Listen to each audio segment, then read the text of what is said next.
Get ready with me while I talk about my first year of law school and what I would do differently if I were to start law school tomorrow. Now, I'll just preface all of this by saying I have a pretty strong personality. My dad is from New Jersey. My mom is an Aries. I don't know what that means, but basically, I don't give a shit what people have to say about me, and I say what I think most times. And also, I don't want to seem like I'm coming off cavalier, like I don't really care about this experience that happened to me, but I've gone through so much therapy at this point, I'm just gonna get right into it. So yeah, long story short, I had charges the entirety of my 1L year. I was basically accused by this guy, Richard, of sexually harassing him. Now, mind you, this motherfucker is ugly as sin. A face with only a mother could love, really. And I'm not saying that, like, you can't be sexually harassed if you're ugly, but this motherfucker, like, really, I did not have any interest in this motherfucker.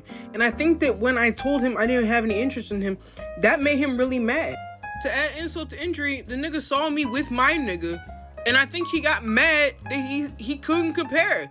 He couldn't compete or compare. He's not that guy. He accused me of sexual harassment because I embarrassed him publicly in a group chat. He argued that I shouldn't use the word coon and that the word coon itself is harassing when used to describe a black person who is actively harming other black people for their own self-interest, even though that's categorically what a coon is.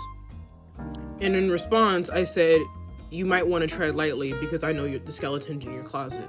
He had told me before that in his undergrad at UChicago, several women had accused him of sexual harassment, and he was on was disciplined as a result of the women accusing him of sexual harassment at his undergrad. And I basically threatened to tell everyone that. Now everyone knows, because fuck that guy. He completely ruined my first semester and made me reschedule my property final to go to a restraining order hearing that he didn't even show up to. I say this to say that I didn't have very much time to study during my 1L year. I didn't have very much time to study at all. So the way that I would recommend you study if you're in one of these hard, difficult places where you're being accused of something that you didn't do, or a loved one has died or something like that, if you are functioning through a trauma lens, I would follow these tips. First and foremost, I would stop thinking about anything other than what you need to do that day. I really functioned on a day-to-day calendar, and whatever I could accomplish that day without breaking down and losing my mind, that's what I could accomplish that day. So what that looks like is on a day-to-day basis, right?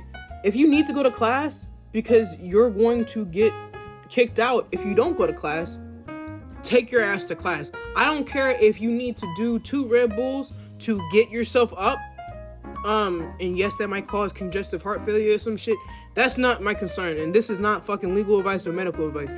But get your ass to class. If you have to do something like that, you just got balls to the wall, honey. Wake up, cocksuckers, it's all over. Like, type shit. You gotta just... Nothing else matters. And most of my first semester of law school was really just white knuckling it, because no one would take my complaints about Richard threatening to rape me seriously. And so what you have to do is really just pigeonhole yourself and just be like, I'm not dealing with anything that's going to interrupt my focus on this particular thing. And when I say I didn't read cases, what I mean by that is I would literally take the name of the case. Like, for example, in your property book, right? It's got 50 million cases, and you're supposed to read from pages 1 to 89 for the first day, right?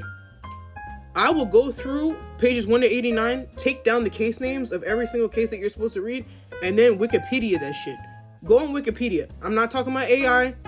I'm not talking about go on ChatGPT. That shit will make you fail. You will absolutely fail if you go and use ChatGPT. What I'm telling you to do is go on Google and use actual sources and read actual law review articles about the holding of particular cases so that you can actually understand them, and that understanding can be ingrained in your memory so that when you need to recall it on an exam, it's very, very, straightforward and simple and easy. And so that's basically what I would do for my first year of law school. I didn't have a ton of time to be getting into the nitty gritty and trying to understand what the fuck every legal term meant, because that wasn't that important. At the end of the day, all that matters in law school is your professor's interpretation of a particular case, and that's it. Everything else, fuck it, it's dicta. It doesn't fucking matter. And you just gotta focus. Like, literally focusing is the most important thing. You have to be able to sit down, lock your phone. Do not go on Instagram, do not go on TikTok, do not go on anything like that. The most important thing, and I'm someone who has ADHD, so like I will get distracted over fucking anything. I will get distracted in a fucking moment. Bart, type shit. I'm very, very, very distractible, and I get it from my father. So it's a whole nother level of ADHD.